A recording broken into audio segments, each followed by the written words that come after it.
Hello students, Marathi shorthand 100 words per minute. Ready for dictation?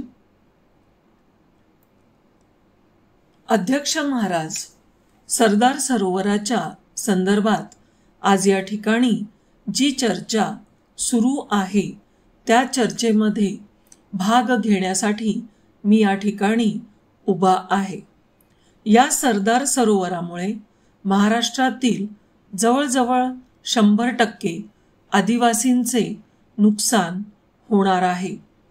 त्यामुळे जे लोक विस्थापित होणार आहेत त्या लोकांपैकी काही लोकांचे पुनर्वसन गुजरात राज्याने केलेले आहे, पण तेथे पाण्याची काहीही व्यवस्था करण्यात आलेली नाही.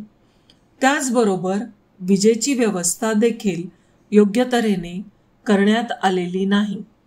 त्यामुळे ज्या लोकांचे पुनर्वसन गुजरातमध्ये व्हावयाचे आहे त्या लोकांचे असे म्हणणे आहे की आमचे पुनर्वसन महाराष्ट्रामध्ये करण्यात यावे. पॅरा, सरदार प्रकल्पामुळे आदिवासी लोकांवर मोठ्या प्रमाणावर अन्याय होणार आहे आणि त्याबाबत या राज्य शासनाने कुठल्याही प्रकारची नोंद घेतलेली नाही. जे आदिवासी शेती करतात त्यांच्या नावावर जमिनी नसल्यामुळे त्या शेतकऱ्यांवर अन्याय होणार आहे. कसेल त्याची जमीन या न्यायाने त्याला जमीन मिळू शकणार नाही, कारण त्याच्या नावावर ती जमीन नाही. तेव्हा किती वर्षापासून हा आदिवासी त्या ठिकाणी शेती करीत आहे याबाबत चौकशी करून अन्याय दूर करण्याचा शासनाने प्रयत्न केला पाहिजे, असे मला या निमित्ताने सांगावयाचे आहे. तसेच या प्रकल्पातून जी वीज निर्मिती होणार आहे त्यापैकी 80% वीज आपल्याला मिळणार आहे. आपले जे क्षेत्र पाण्याखाली जाते ते विचारात घेता राज्याचे नुकसान होणार आहे. या गोष्टीचा सरकारने विचार करावा.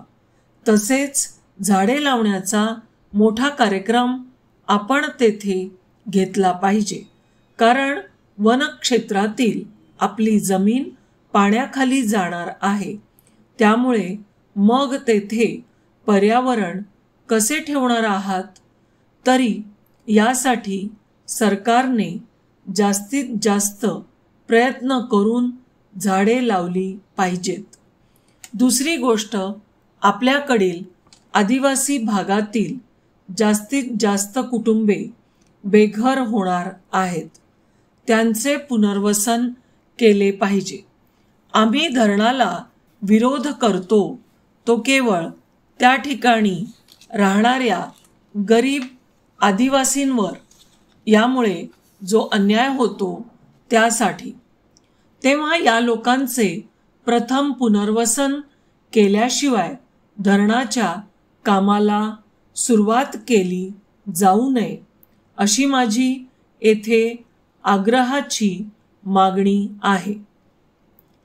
या आदिवासींना पर्यायी जागा देणे हा फार महत्त्वाचा प्रश्न आहे.